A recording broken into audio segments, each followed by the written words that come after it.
কি অপরাধ আমি দেশ ত্যাগ করলাম, আমি তো এখনো খুঁজে পাই না। খুঁজে পাচ্ছেন না?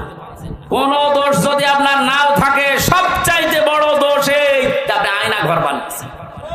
এটার চাইতে মারাত্মক পৃথিবীতে কোন জুলুম আছে বলে আমি জানি না। একটা জীবিত মানুষকে এদিকে 1.5 হাত এদিকে 1.5 হাত, ওর মাঝখানে পায়খানা। আমি যেখানে থাকতাম এর মাথার কাছে পায়খানা, এতটুকু জায়গায় 24 ঘন্টা। আর খাবার যা দেয় মনে হচ্ছে 2-3 দিন আগের খাবার, পচা খাবার। খেলে খান, তাও এক বাটির ভেতরে 4-5টা তরকারি দিয়ে দেয়, আবার ডাল দিয়ে দেয়। খাই খান, না খান না, আপনি মরে যান, ওদের কোনো অসুবিধা নেই। কারণ কেউ জানে না তো পৃথিবী তো আছে কিনা। এমন জায়গায় এমন ভয়ঙ্কর, এমনিতেই মানুষ হার্ট ফেল করে মরে যাবে। এই জন্য যারা টপ বটন জড়িত এই জুলুমের সাথে, ওদের কোনো শাস্তি দেওয়ার দরকার নেই। শুধু এই ঘরের ভেতরে 10 দিন একটু আটকিয়ে রাখে।